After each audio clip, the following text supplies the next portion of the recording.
الحمد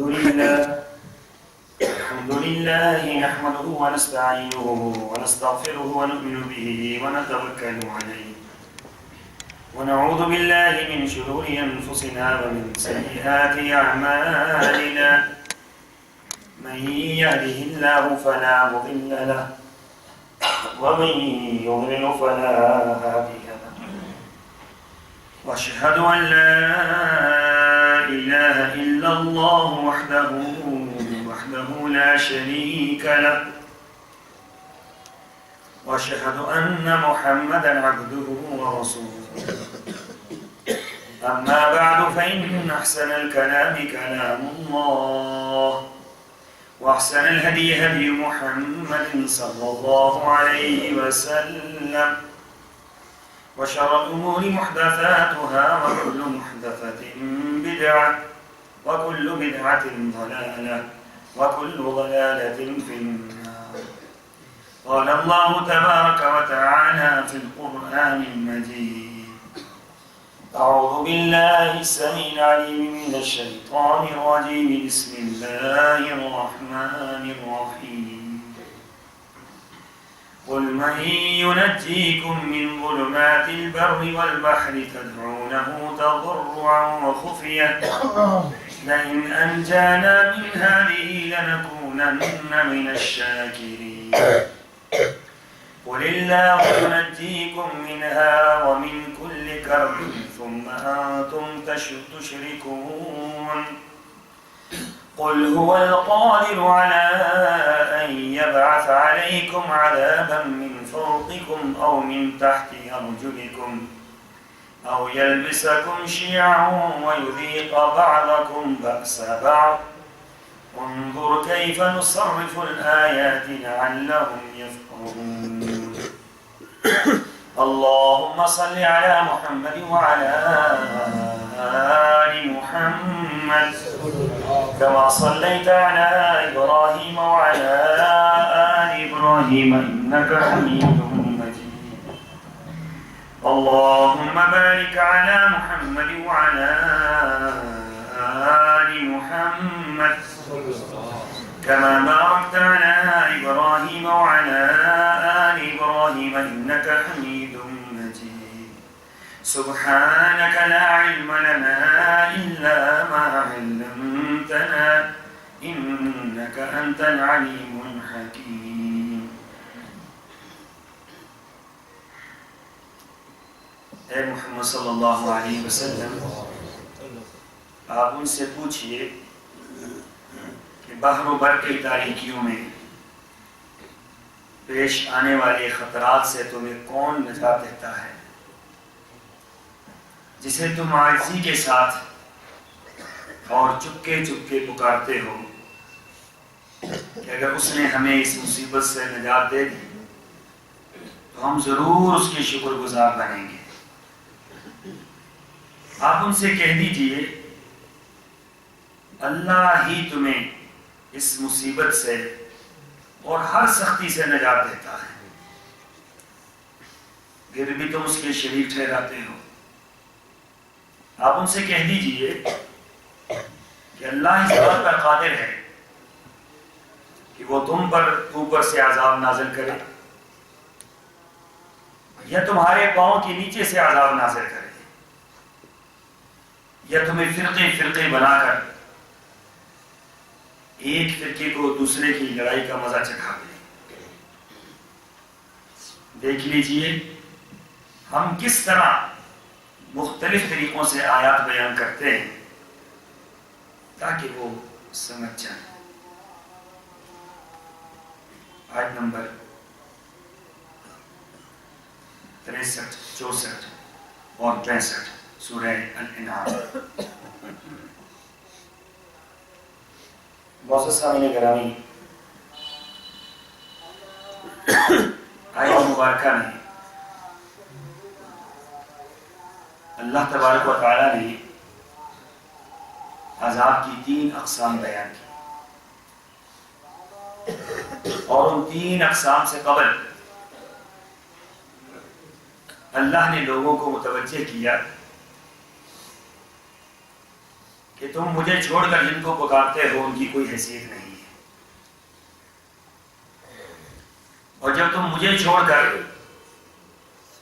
میرے بندوں کو میرا شریک بناتے ہو، پتھروں کو میرے سامنے لا کر کھڑا کر دیتے ہو، میرا شریک بناتے ہو،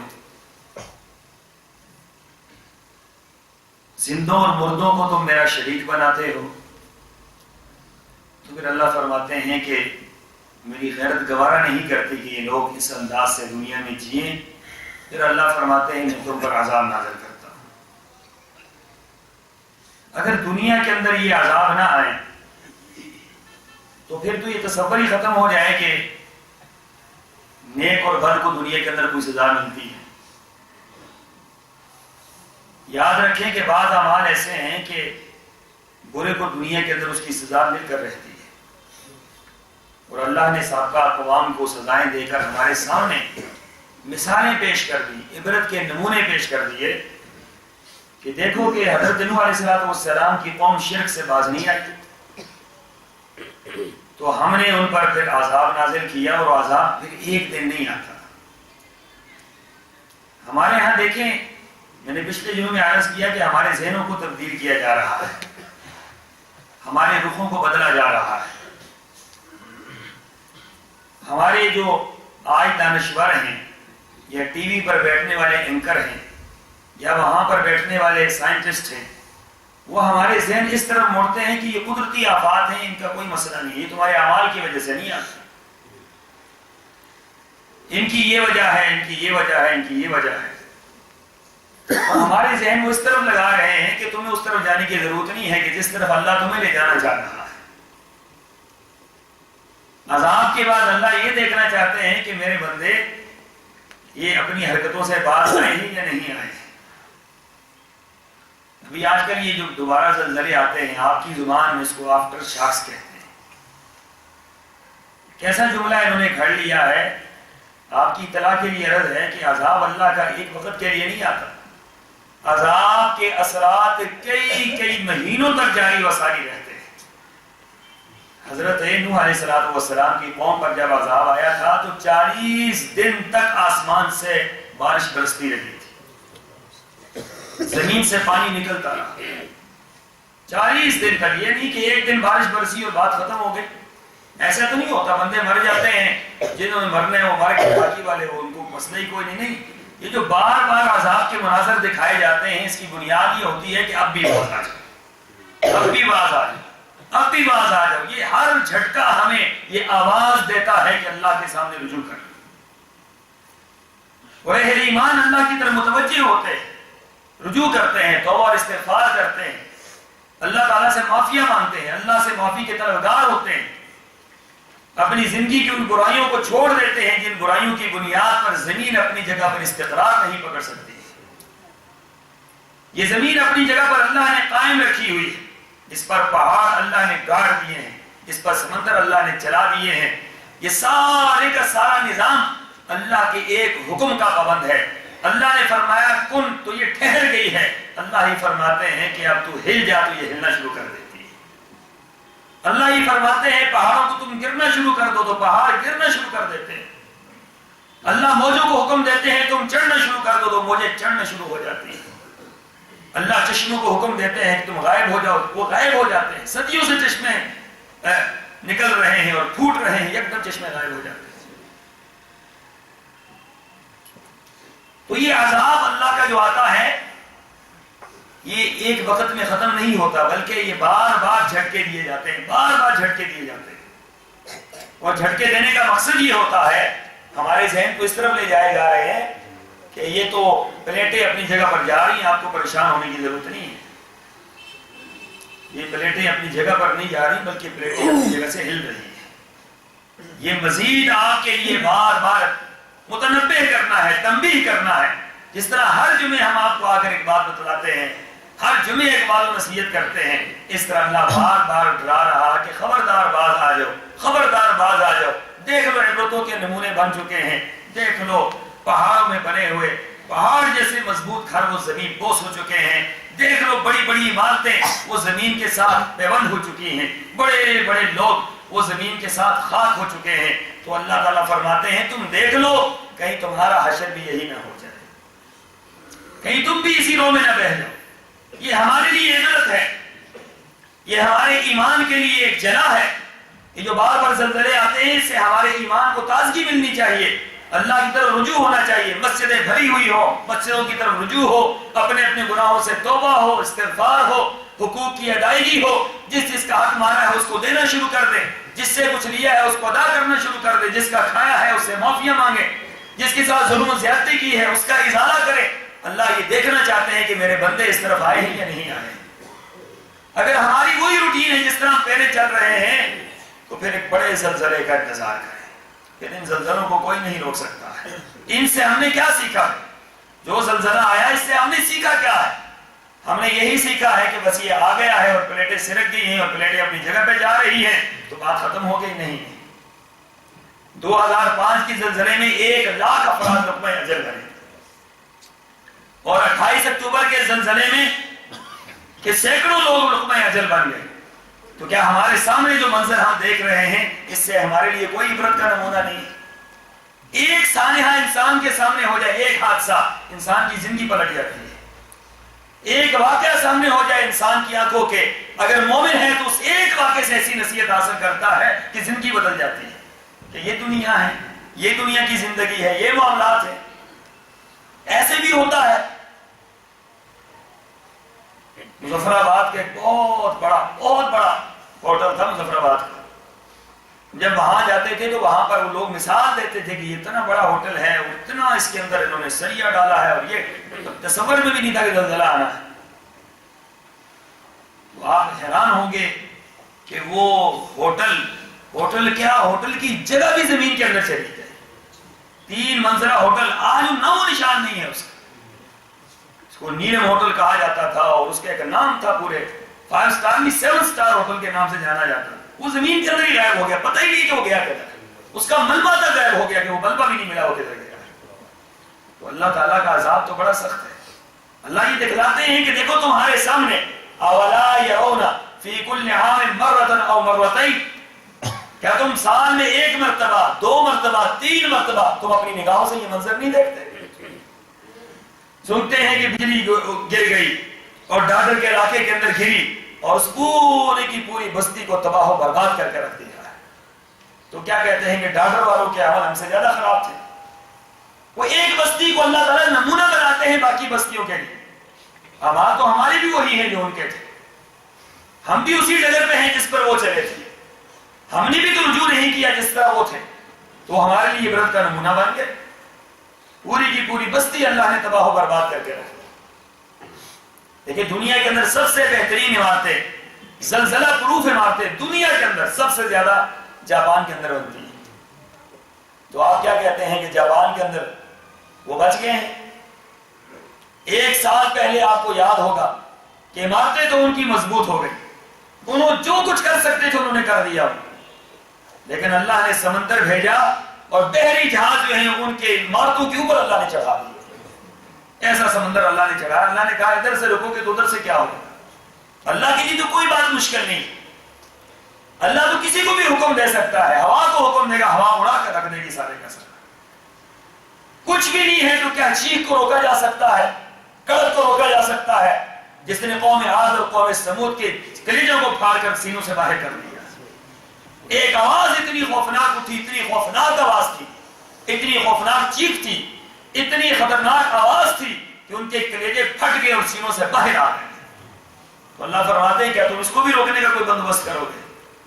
ان ساری کی ساری چیزوں کو صرف اور صرف استغفار روک سکتا ہے، ان ساری چیزوں کو توبہ، انابت اللہ، رجوع اللہ روک سکتا ہے، ان ساری کی ساری چیزوں کو آسمان سے آنے والے عذاب، زمین سے نکلنے والے عذاب، ہمارے آپس میں اختلافات کے عذاب، ان ساری چیزوں کو اگر کوئی چیز روک سکتی ہے تو صرف اور صرف توبہ، استغفار، رجوع اللہ ہے۔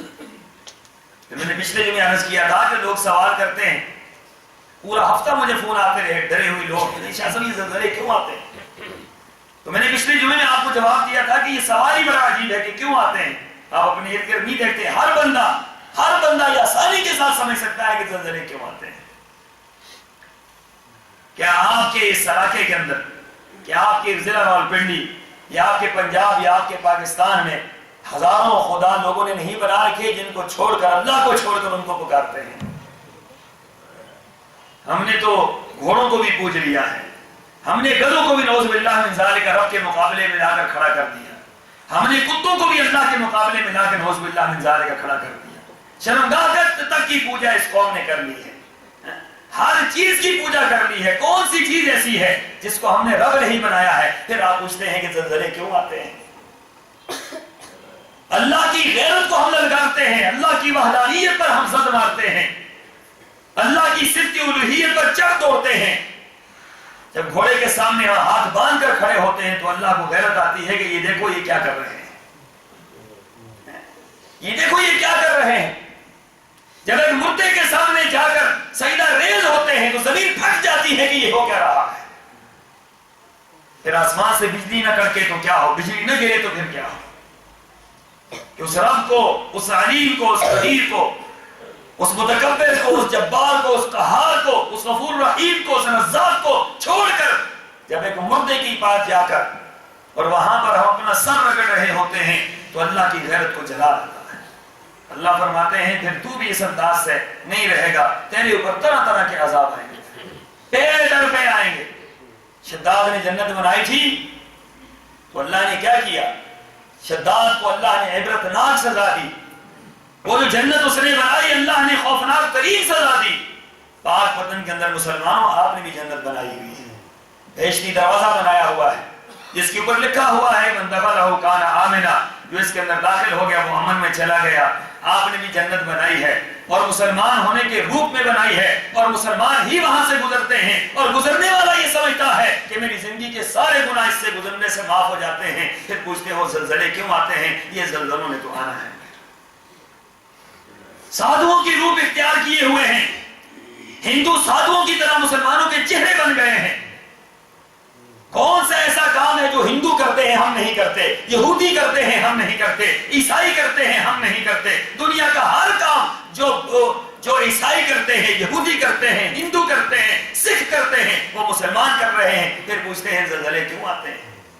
کوئی بات ہم نے ان کی چھوڑی ہوئی ہے؟ شرک کی کون سی قسم ہے جو ہم نے پوری نہیں کی؟ کون سی قسم ہے؟ انسانوں سے لے کر جانوروں تک تو ہم نے پوچھ لیا ہے. کون سی ایسی قسم ہے جو ہم نے پوری نہیں کی؟ ایک قسم پر اللہ کا عذاب آتا ہے, ود, یغوث, یعوق, نصر. وہ تو بزرگ تھے, ان کی پوجا کی انہوں نے, تو اللہ تعالیٰ نے عذاب نازل کیا. 40 دن تک بارش برستی رہی, زمین سے بھی چشمے پھوٹ پڑے, 40 دن تک اللہ کا عذاب آتا رہا. تو ہم نے پورے پاکستان میں کہاں کہاں اللہ کے مقابلے میں خدا نہیں بنا رکھے, خدا کی فیکٹریاں قائم کر رکھی. وہ مظاہر وہاں سے دیکھنے کو ملتے ہیں کہ تصور نہیں ہو سکتا ہے کہ اللہ کی کس کس انداز سے ہم نے توہین کی ہے. پھر کہتے ہیں کہ زمین پر زلزلے کیوں آتے ہیں؟ یہ تو آتے ہیں, یہ تو پھر آئیں گے, یہ ہمارے اپنے ہاتھوں کی کمائی ہے.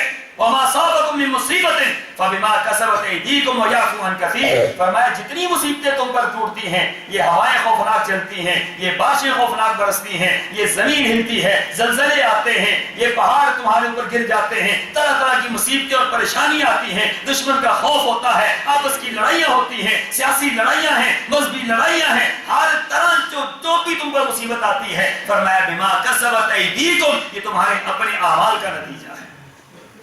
وَيَعْفُو عَن كَثِيرٍ, اللہ بے شمار معاف کر رہا ہے, بے شمار اللہ معاف کرتا ہے, درگزر کرتا ہے. اللہ کسی ایک گناہ کے بدلے میں اللہ پکڑتا ہے تو تمہارا یہ حشر ہو جاتا ہے. ہر گناہ پر اللہ پکڑنا شروع کر دے, کسی کا چلنا, زمین کے اوپر کوئی چل سکتا ہے؟ زمین کا نظام چل سکتا ہے؟ جیسے گناہ ہو اللہ پکڑ لے, نظام کائنات چل ہی نہیں سکتا ہے. اللہ فرماتے ہیں معاف کرتا ہوں, معاف کرتا ہوں, معاف کرتا ہوں, پھر پکڑتا ہوں, اور پھر دیکھو تمہارا کیا حشر ہو جاتا ہے.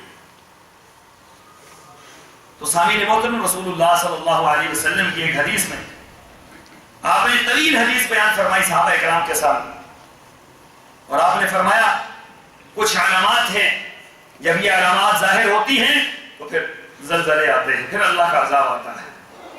فرمایا کہ جب مال غنیمت کو ذاتی مال سمجھا جانے لگے, مال غنیمت جو مشترکہ مال ہوتا ہے، امت کا مشترکہ مال، جس کو ہم بیت المال بھی کہہ سکتے ہیں، کہ جو مال مشترکہ مال ہے اس کو ذاتی مال سمجھا جانے لگے، اور فرمایا کہ امانت کو مال غنیمت سمجھا جانے لگے۔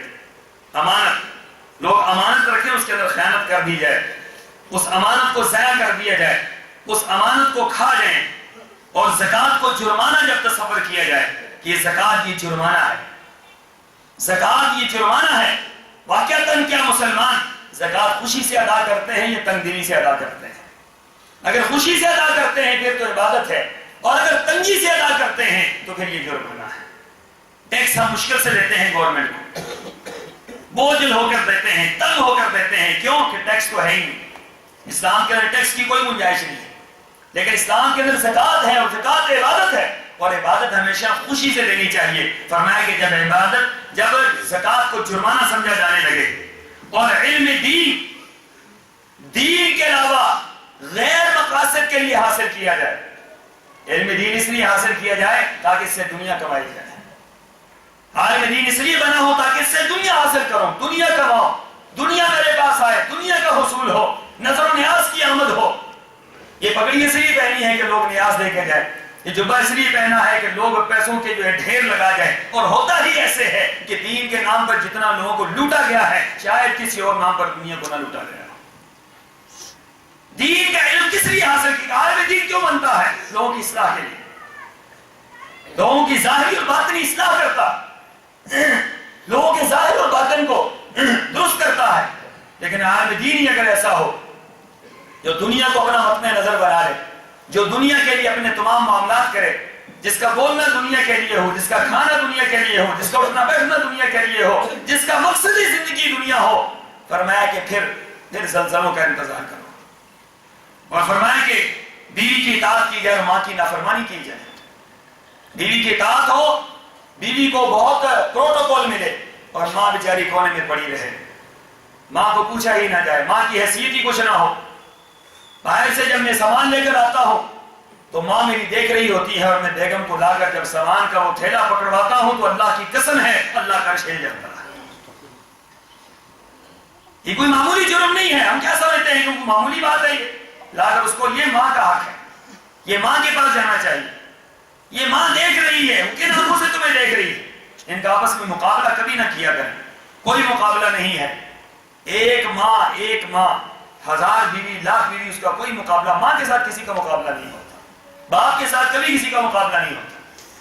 فرمایا کہ ماں کو پیچھے رکھا جائے اور بیوی کو جو ہے اس کی فرمانبرداری کی جائے، ماں کی نافرمانی کی جائے، ماں کو گالیاں دی جائیں، ماں کو برا کہا جائے، دھکے دیے جائیں، ماں کی بات نہ مانی جائے، ماں کو برا سمجھا جائے، ماں کے منہ پر بولا جائے، بدتمیزی کی جائے ماں کے ساتھ۔ اور پھر فرمایا دوست کو قریب کیا جائے اور باپ کو دور کیا جائے۔ دوست سے محبت ہو، یہ کون ہے؟ یہ میرا فرینڈ ہے۔ یہ فرینڈ کیا بلا ہوتی ہے؟ باپ سے بڑا بھی کوئی فرینڈ ہوتا ہے دنیا میں؟ ماں باپ سے بڑا بھی کوئی دوست ہوتا ہے دنیا میں؟ کتنے سے تھے، اتنے سے وہ چوہے سے پیدا ہوئے، ٹھیک ہے، اس کے بعد کس کس تکلیف سے، کس کس پریشانی سے، کن کن مصیبتوں سے، کن کن حالات سے گزر کر، کن کن مصیبتوں سے تمہیں پالا اور بڑا کیا، آج کہتے ہیں میرا دوست ہے۔ اس نے تمہارا کیا بگاڑا ہے جس نے اتنا سا چوہا پالا ہے؟ آج جوان ہوا تو آج کہتا ہے میرا دوست ہے۔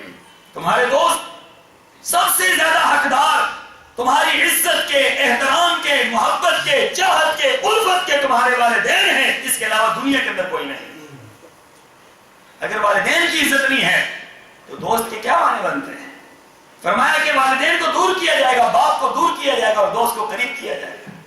دوست کے لیے وقت ہوگا، والدین کے لیے وقت نہیں ہوگا۔ دوستوں کے پیچھے جائیں گے، والدین پیچھے دیکھتے رہ جائیں گے۔ آج کا یہ منظر ہمیں دیکھنے کو نہیں مل رہا کہ دوستوں کے ساتھ ہماری محفلیں ہوتی ہیں، والدین ترستے رہتے ہیں کہ کب بیٹا گھر آئے گا اور کب ہم اس کے چہرے کو دیکھیں گے۔ کیا یہ منظر ہمارے سامنے نہیں ہے؟ پھر پوچھتے ہیں کہ زلزلے کیوں آتے ہیں؟ زلزلے تو اسی طرح ہی آتے ہیں۔ اللہ کو یہ سارے منظر پتا ہے، اللہ دیکھ رہا ہے کہ یہ ہو کیا رہا، یہ کیا رہا ہے۔ ماں اور باپ کا حق کون دنیا میں پورا کر سکتا ہے؟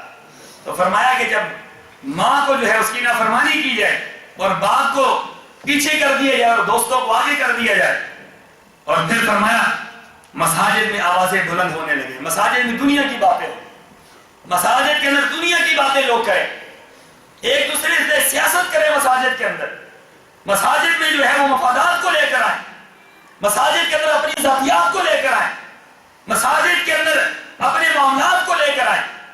تو فرمایا کہ یہ مساجد اس لیے نہیں ہے کہ یہاں پر سیاست کی جائے، مساجد اس لیے نہیں ہے کہ یہاں پر ذاتی لڑائیاں لڑی جائیں، مساجد اس لیے نہیں ہے کہ یہاں پر ذاتیات کو بندہ لے کر آئے، یہ تو اللہ کے گھر ہیں، اللہ کے گھر بھی اگر اس برائی سے پاک نہیں ہوں گے تو پھر اللہ کے گھروں کے اندر جب تم ایسی برائیاں لے کر آؤ گے تو اللہ کی قسم ہے پھر زلزلے آئیں گے۔ پھر یہ برائیاں اگر مسجد کے اندر، مسجد تو امن کا گھر ہے، سکون کا گھر ہے، اطمینان کا گھر ہے، یہ تو لوگوں کے لیے چاہت کا گھر ہے، یہ خوشبو کا محل ہے۔ اس کے اندر جب یہ معاملات ہوں گے تو فرمایا کہ پھر فاسق اور فاجر لوگ قوم کے سردار بنیں گے، برے لوگ قوم کے سردار بنیں گے۔ ہم کن کن کو یہاں سے جمع کر کے بھیج رہے ہیں، کن کن کو اپنا سردار بنا رہے ہیں، ووٹ کن کو دیتے ہیں؟ اچھا کوئی کھڑا ہو جائے تو اس کی ضمانت ضبط ہو جاتی ہے، اور برا کھڑا ہو جائے تو پھر اس کے بعد برا کرتا کیا ہے؟ آج کسی اچھے کی کہیں پر جگہ ہے، برے کے پیچھے لوگ جاتے ہیں۔ فرمایا کہ لوگ فاسق اور فاجر کو اپنے سردار بنا لیں گے، اور قوم کا گھٹیا ترین انسان قوم کا سربراہ بن جائے گا، گھٹیا ترین انسان، ذلیل ترین انسان قوم کا بادشاہ بن جائے، حکمران بن جائے گا قوم کا۔ یہ مناظر آپ نے پاکستانی قوم کے لیے نہیں دیکھے۔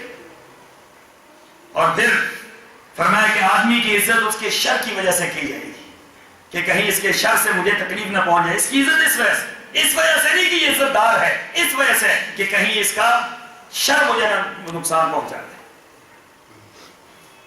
ناچنے گانے والیاں عام ہو جائیں گی، ناچنے گانے والیاں عام ہو جائیں گی، جہاں جائے ناچنے گانے والیاں، جس علاقے کے اندر جائے ناچنے گانے والی، ناچنے گانے والیوں کو لائسنس مل جائیں گے، ناچنے گانے والیوں کو کھلی چھٹی ہوگی، ناچنے گانے والیاں اعلانیہ سب کچھ کریں گی، ان کے لیے کوئی پابندی نہیں ہوگی، جو مرضی ہے کرتی رہے۔ ٹی وی کے اوپر بیٹھ کر ناچنے گانے والیاں کیا کچھ نہیں کرتی۔ رمضان المبارک کا مقدس مہینہ ہوتا ہے، اور اس مقدس ترین مہینے میں ناچنے گانے والی آپ کو بعض نصیحت کر رہی ہوتی ہیں، تو سوچیں پھر زلزلے نہیں آئیں گے۔ جس کا جسم آدھا ننگا ہوتا ہے، جس کے سر پر دوپٹہ نہیں ہوتا، جو سال بھر لوگوں کو دعوت گناہ دیتی ہے، اور رمضان آتا ہے تو وہی دوپٹہ اوڑھ کر آپ کے سامنے بعض نصیحت کر رہی ہوتی ہے، تو پھر اللہ کا عذاب نہیں آئے گا تو کیا ہوگا؟ یہ دین کے ساتھ مذاق نہیں ہے، یہ دین کا استہزاء نہیں ہے، یہ رمضان مبارک کے مقدس مہینے کے تقدس کو پامال کرنا نہیں ہے۔ فرمایا گانے بجانے والی عام ہوں گی۔ یہ آج یہ اتنا عام ہے یہ معاملہ، ہمارے اہل نظر آنکھیں بند کر کے بیٹھے ہوئے ہیں۔ پہلے تو پھر کوئی نہ کوئی ڈنڈا بردار ادھر ادھر سے نکل آتے تھے، آج وہ بھی پتہ نہیں کدھر چلے گئے، کوئی پوچھنے والا نہیں ہے کہ یہ کیا ہو رہا ہے۔ مسجد کی آواز، مولوی کی آواز اگر سپیکر پر جاتی ہے تو گورنمنٹ کی طرف سے پابندیاں آ جاتی ہیں کہ آپ نے سپیکر ایکٹ کی خلاف ورزی کی ہے، اور کوئی اگر کنجر اور کوئی اگر ڈانس کرنے والی اور وہ اگر بازار کے اندر یا جہاں کہیں بھی سپیکر لگا کر جو مرضی ہے کرتے رہیں، کوئی پوچھنے والا نہیں ہے کہ یہ کیا ہو رہا ہے، تو پھر اللہ کا عذاب نہیں آئے گا تو کیا ہوگا؟ پھر زلزلے نہیں آئیں گے تو کیا ہوگا؟ ان پر کوئی پابندی نہیں ہے۔ مولوی کی آواز باہر نہ جائے، قال اللہ قال رسول کی آواز باہر نہ جائے، گانوں کی، اداکاروں کی، گلوکاروں کی، بدکاروں کی، ان کی آوازیں جتنی مرضی ہے ٹوٹ جائے، کوئی پوچھنے والا نہیں۔ کیوں؟ کہتے ہیں ان پر کوئی قانون نہیں ہے، آپ پر قانون کی گرفت ہے۔ تو جب آذان کی آواز کو، خیر کی آواز کو جب دبا دیا جائے، اور برائی کو، گناہ کو، فحاشی کو، یعنی کو جب لائسنس مل جائے اور آزادی مل جائے، پھر اللہ کا عذاب زلزلوں کی صورت میں آتا ہے۔ فرمایا جب یہ عام ہو جائے اور پھر شراب عام پی جائے، شراب کے لیے باقاعدہ پرمٹ بننا شروع ہو جائے، امت کے آخری لوگ پہلے لوگوں کو برا کہنا شروع کر دیں، تو سرور کونین صلی اللہ علیہ وسلم نے فرمایا کہ اس وقت انتظار کرو، فَلْيَرْتَقِبُوا عِنْدَ ذَلِكَ رِيحًا حَمَرَاءً وَزَلْزَلًا وَخَسْفًا وَمَسْخًا وَقَذْفًا آیاتًا تَتَابَعٍ كَنِظَامٍ بَالٍ قُطِعًا۔ فرمایا کہ سنو، پھر سرخ آندھیاں چلیں گی، پھر سرخ آندھیاں چلیں گی، پھر زلزلے آئیں گے، پھر زمین پھٹ جائے گی، پھر زمین پر شگاف پیدا ہوں گے اور طرح طرح کے عذاب کوئی اوپر سے آئیں گے کوئی نیچے سے آئیں گے اور تمہیں مریا میٹ کر کے رکھ دیں گے۔ سامعین محترم، اس طویل حدیث میں سرور کونین صلی اللہ علیہ وسلم نے ایک ایک بات ہمیں بتلائی ہے۔ کیا یہ ساری باتیں آج ہمارے سامنے موجود نہیں ہیں؟ اسکول، کالج، یونیورسٹی، اسکول کس لیے ہوتا ہے؟ وہاں ہمارے بچے تربیت کریں، اللہ اور اس کے رسول کا نام سیکھیں، دین سیکھیں، اسلام سیکھیں، اخلاقیات سیکھیں، کردار سیکھیں۔ کیا ہے سکولوں کے اندر آپ کے یہ بڑے بڑے سکول جن میں آپ بہت بڑی بڑی فیسیں دیتے ہیں، آپ کے بچے وہاں جاتے ہیں تو ان بچوں کو کیا سکھلایا جاتا ہے؟ کبھی آپ نے سوچا؟ ان کو ڈانس سکھلایا جاتا ہے، ان کو گٹار بجانا سکھایا جاتا ہے، ان کو اسکرٹ پہنائی جاتی ہے، بچیوں کے سامنے بچوں کو ڈانس کروایا جاتا ہے، بچوں کے سامنے بچیوں کو ڈانس کروایا جاتا ہے، پھر ایک بچی اور ایک بچے کو سامنے کھڑا کر کے ان دونوں کو آپس میں ملا دیا جاتا ہے۔ سوچئے کہ پھر اللہ کا عذاب نہیں آئے گا تو کیا ہوگا؟ جب ان تعلیمی اداروں سے خیر نکلنے کے بجائے شر نکلے گا اور ہمارا رخ انہی تعلیمی اداروں کی طرف ہوگا اور بڑی بڑی بھاری فیسیں گناہ کے لیے، ہماری قوم کو برباد کرنے کے لیے، ہمارے بچوں کو تباہ کرنے کے لیے اپنے ہاتھوں سے ہم بھاری فیسیں دیں گے، تو پھر وہی بچے کل ہمارے لیے ایک عذاب اللہ کا بن کر سامنے آئیں گے۔ سامعین محترم، اللہ کا عذاب پھر آتا ہے، پھر زلزلے آتے ہیں، پھر مصیبتیں آتی ہیں، پھر پریشانی آتی ہیں۔ یہ سارے کا سارا ماحول ہمارے ارد گرد موجود ہے۔ یہ کوئی ایسی اجنبی باتیں نہیں ہیں جن سے آپ واقف نہ ہو، جن سے میں واقف نہ ہوں۔ آنکھ کھلی دیکھنے والوں کے لیے، کان کے سننے والوں کے لیے، دیکھنے والوں کے لیے، دل رکھنے والوں کے لیے یہ مناظر ایک ایک لمحے آپ کو نظر آتے ہیں۔ تو پھر ہمیں یہ شکوہ نہ ہو کہ یہ کیوں آتے ہیں زلزلے۔ پھر اپنے اعمال کی طرف نظر ہونی چاہیے، اپنے عقیدے کی طرف نظر ہونی چاہیے، ہر حال میں اپنی اصلاح کریں، ہر معاملے میں اپنی اصلاح کریں۔ اور اصلاح کرنے والے بعض اوقات، مثال چھوٹی ہے میں دینا چاہتا ہوں۔ آج سے 2 سال پہلے میں گلیات کے علاقے میں گیا، وہاں میری یہ گھڑی گم ہو گئی۔ گم ہوئی ہے، کسی نے اٹھائی، واللہ عالم مجھے نہیں پتا۔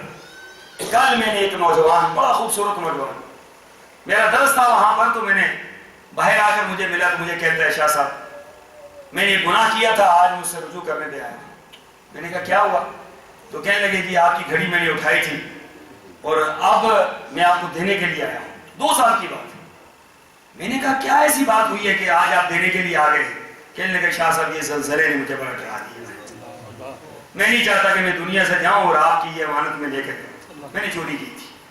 تو میں حیران جو اس کو دیکھ رہا ہوں، میں نے کہا اللہ ایسے لوگ بھی موجود ہیں، ایسے لوگ ہیں موجود، ایسے ہیں موجود۔ اس نے کتنا بڑا جگر، میں کہتا ہوں اس سے بڑا ایمان والا کون سا ہے جو اپنا جگر پھاڑ کر میرے پاس آیا ہے، جو شیطان کو راستے میں کتنی مرتبہ مار کر میرے پاس آیا ہے۔ کتنی مرتبہ شیطان نے کہا ہوگا یہ ساری دنیا حرام کھا رہی ہے، تو نے کھا لیا تو کون سا مسئلہ ہے، ساری دنیا جہاں جائیں گی وہاں تو بھی تو چلا جائے گا۔ کتنی مرتبہ اس کو شیطان نے دھکے مارے ہوں گے، نہ جا تو ذلیل ہو جائے گا، رسوا ہو جائے گا، شاہ صاحب کی نظر میں آ جائے گا۔ سارے راستے عبور کرتا ہوا اللہ کا خوف اور اللہ کا ڈر اس کو اس مقام تک لے آیا جہاں اس نے اپنی غلطی کا ازالہ کر لیا۔ تو سوچئے کہ یہ وہ ازالہ ہے جو ہم سے ہونا چاہیے اور ہم سے ہو نہیں پا رہا۔ ہم اپنے اندر کے انسان کو مارتے نہیں ہیں کہ یہ کیوں مارے اس کو، یہ میں ہے اس کے اندر، اس میں کو ختم کریں، اس کو نیچے زمین کے نیچے رون ڈالیں، ورنہ یہ زمین ہلنے سے باز نہیں آئے گی اور اللہ کا عذاب، اس کی گرفت بڑی سخت ہے۔ یقین جانیے اگر ہم نے ان مظاہر سے اور ان معاملات سے ہم نے عبرت حاصل نہ کی تو اس کے بعد عبرت کون بنے گا؟ اللہ مجھے اور آپ کو اس سے محفوظ فرمائے۔ وآخر دعوانا الحمدللہ رب العالمین۔